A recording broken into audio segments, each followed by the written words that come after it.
क्या आपने कभी नोटिस किया कि हम अपनी ज़िंदगी में किसी भी चीज़ को बहुत जल्दी बहुत अच्छा या बुरा कंक्लूड कर देते हैं। अगर हमारी लाइफ में कुछ अच्छा हो जाए तो हम सोचते हैं चलो लाइफ बहुत अच्छी चल रही है, या कभी कुछ बुरा हो जाए तो हम बहुत जल्दी कंक्लूड कर लेते हैं कि हमारी लाइफ में तो सभी कुछ खराब हो गया। क्योंकि जो हम उस मोमेंट पे देख रहे होते हैं वो सिर्फ एक पार्ट ऑफ लाइफ देख रहे होते हैं, और हम समझ में नहीं आ रहा होता हमें कि एक पूरी लाइफ जो है एक तरह से पूरी बुक है।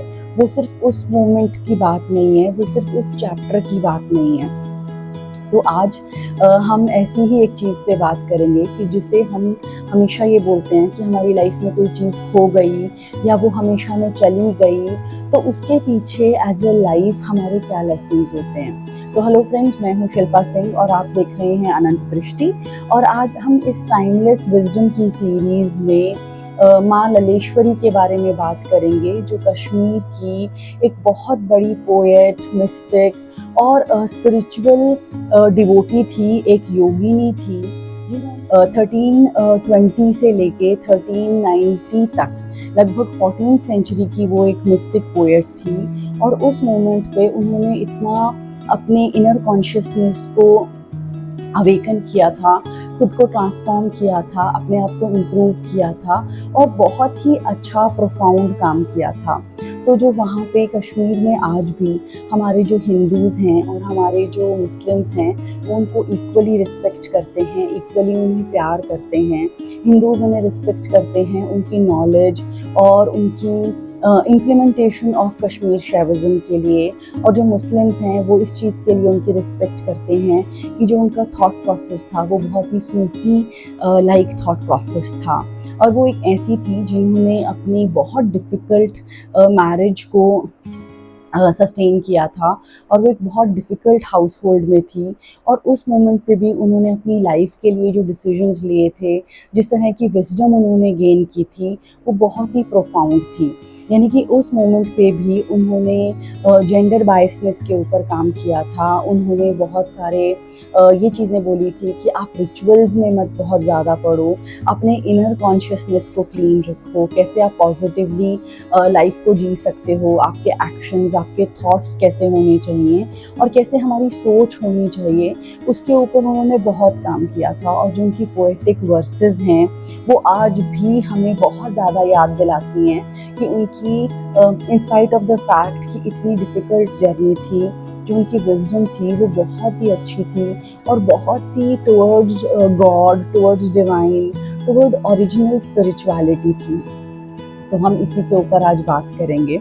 और जो कहानी है, चलिए उससे पहले शुरू करते हैं। तो जो कहानी है वो ऐसी है कि जो माँ ललेश्वरी थी, ललदेव थी, वो बहुत ही डिफ़िकल्ट मैरिज से गो थ्रू कर रही थी। वो बहुत सिंसियर थी, ऑनेस्ट थी, बहुत प्यार से अपना सारा काम करती थी, सिंसियरिटी से करती थी।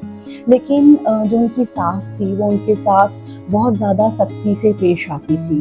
तो मतलब वो कोई भी काम करती थी तो कहीं ना कहीं उनके काम में कोई ना कोई कमी निकल जाती थी, या अगर हम एप्रिसिएशन की बात करें तो एप्रिसिएशन तो उनसे बहुत दूर था।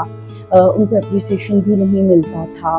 तो it was no doubt a very difficult journey for her. एक टाइम पे वो बहुत प्यार से, बहुत सब्र से अपने हाथ से बहुत अच्छा सा रेशम का जो धागा है वो बुन रही थी। और उन्होंने बहुत सारे गोले बना लिए थे रेशम के धागे के। और बहुत हाथ से जब आप ऐसा काम करते हो तो उसमें बहुत प्यार, सब्र, मेहनत सब कुछ लगती है। तो अचानक से उनकी सास आई और उन्हें पता नहीं किस बात के ऊपर उनके ऊपर गुस्सा आया, और उन्होंने वो सारे जो ऊन के कटे हुए गोले थे वो उन्होंने डल लेक के अंदर फेंक दिए। और उस मोमेंट पे जितनी मेहनत उन्होंने की थी लल देव ने, उनको बहुत बुरा फ़ील हुआ और उनको ये फ़ील हुआ कि किसी ने समझा ही नहीं, किसी ने देखा ही नहीं, और सब कुछ जो मैंने अभी तक मेहनत की थी वो मेरी खो गई और वो मेरी ख़राब हो गई। लेकिन जो यूनिवर्स है वो हमें पता नहीं किस चीज़ से क्या चीज़ें और क्या लेसन सिखा रहा होता है। तो ये कहा जाता है, ये बहुत मान्यता है कि जो डल लेक है उन्होंने उस सारी मेहनत को, सारी ऑनेस्टी को और सिंसेरिटी को, उन ऊन के धागों को अपने अंदर समा लिया।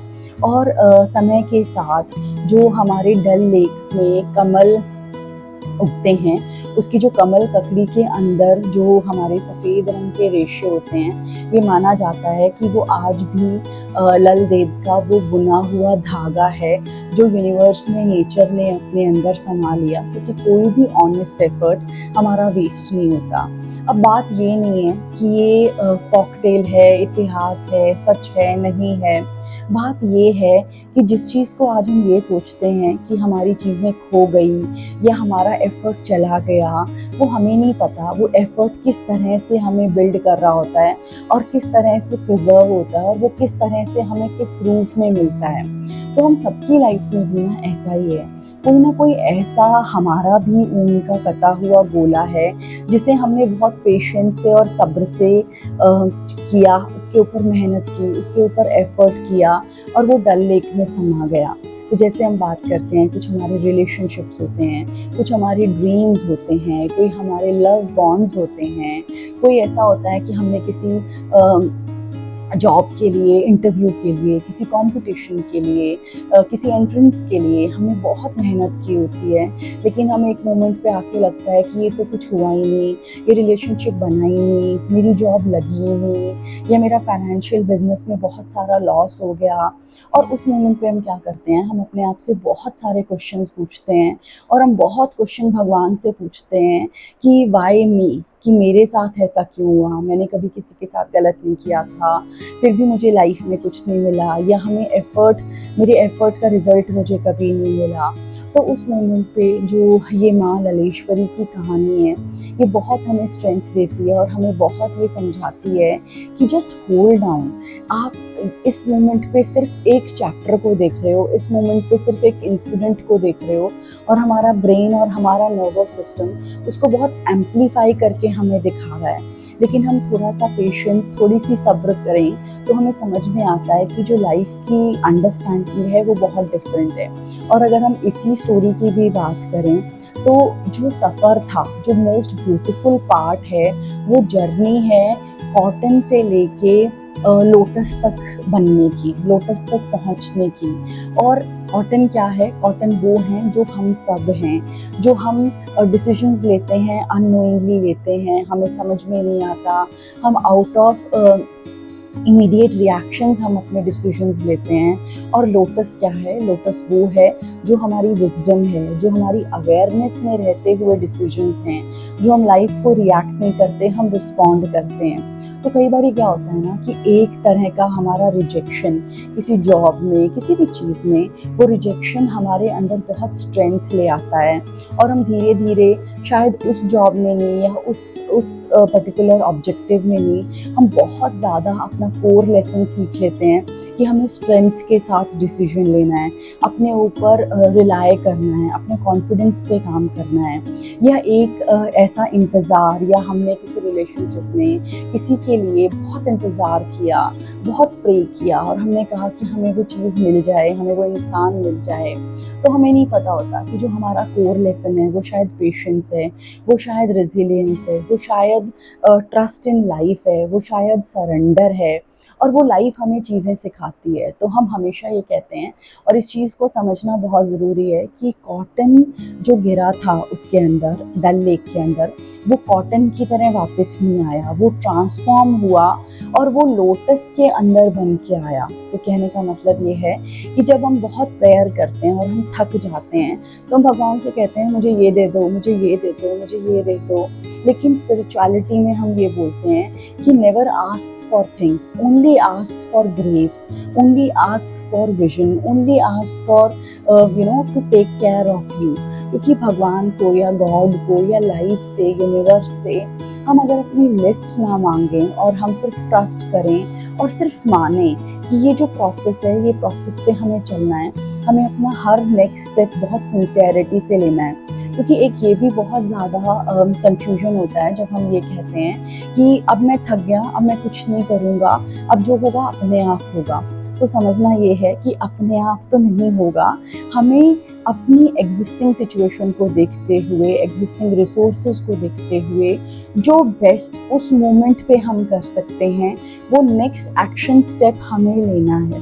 और जब हम वो नेक्स्ट एक्शन स्टेप, एक स्टेप के बाद अगला, अगले के बाद दूसरा, दूसरे के बाद तीसरा लेके जाएंगे, तो हमें नहीं पता कि वो कॉटन से हम लोटस में कब चेंज हो जाएंगे। और लाइफ हमारे लिए एक इतना ब्यूटीफुल तरह से हमारी जर्नी को लिखेगी, क्योंकि हम ट्रस्ट में चल रहे हैं, हम सिंसेरिटी में चल रहे हैं, हमारी नीयत साफ है, हम ऑनेस्टी से अपने एक्शंस ले रहे हैं और हम टूट नहीं रहे हैं, हम बिखर नहीं रहे हैं, और हम ये समझ रहे हैं कि life is working for us. और यही चीज़ है जो हमें माँ ललेश्वरी की स्टोरी से, लल देव की स्टोरी से समझ में आती है और बहुत ही प्यार से हमारे साथ रहती है। To have trust in life, to take sincere decisions, क्योंकि हमें नहीं पता कि जो हमारा ऊन का गोला है, जिसे आज हम समझ रहे हैं कि वो पानी में डूब गया या वो हमसे खो गया, वो पता नहीं आज, अभी या कभी वो ऐसे लोटस में किस चीज़ में ट्रांसफॉर्म होके हमारे सामने आएगा। और बहुत सालों बाद जब हम मुड़ के देखेंगे और मुड़ के उस सिचुएशन के बारे में सोचेंगे, तो हमें खुद को लगेगा कि हाँ, जो हुआ वो अच्छा हुआ, और उससे सिर्फ बाहर की सिचुएशन, बाहर के लोग, बाहर की चीज़ें नहीं, एज ए ह्यूमन बीइंग मैं बहुत अच्छे से चेंज हुआ या चेंज हुई। मुझे अपनी सेल्फ रिस्पेक्ट करनी आ गई, मुझे अपने आप के साथ सेल्फ लव करना आ गया, मुझे अपनी बाउंड्रीज़ बनानी आ गई, मुझे बहुत स्ट्रांगली अपने एक्शंस लेने आ गए, मुझे मेहनत करनी आ गई। तो यही है कहानी माँ लल देव की, जहाँ पे हम बोलते हैं कि एक ऊन के धागे से शुरू होके, उसके खो जाने से शुरू होके फाइनली हम सभी लोटस बन रहे हैं, फाइनली हम सभी एक इनलाइटेंड सोल बन रहे हैं। क्योंकि जो अवेयरनेस है, अवेयरनेस का मतलब ये नहीं है कि मुझे आज ही सारे क्वेश्चंस के आंसर मिल जाएंगे। अवेयरनेस का मतलब ये है कि मैं इतना सिंसेरिटी से अपना काम कर रहा हूँ, इतना ट्रस्ट कर रहा हूँ लाइफ के ऊपर, कि मुझे किसी क्वेश्चन को जानने की ज़रूरत नहीं है, मुझे किसी प्रिडिक्शन को जानने की ज़रूरत नहीं है, बिकॉज मुझे पता है कि जिसने मेरी कहानी लिखी है, और अगर मैंने ऑनेस्टी से और ट्रूथ से उस कहानी को जिया है, तो वो रिज़ल्ट भी लोटस की तरह ही होगा और बहुत ब्यूटीफुली होगा। सो thank you for watching Ananta Drishti, and until next time, please stay here, please stay very conscious, please stay safe, and whatever feedback you have, comment you have, insights you have, please share with us so that we all can work together। हम अपने thoughts exchange करें और हम एक दूसरे के साथ अपनी feelings exchange करें। तो ज़रूर लिखिए, मैं बहुत सिंसेरिटी से जानना चाहती हूँ, आपके कमेंट्स को सुनना चाहती हूँ, और ये समझना चाहती हूँ कि ये जो नई सीरीज़ हमने शुरू की है टाइमलेस विजडम की, ये आपको कैसी लगी। So thank you very much, please take care.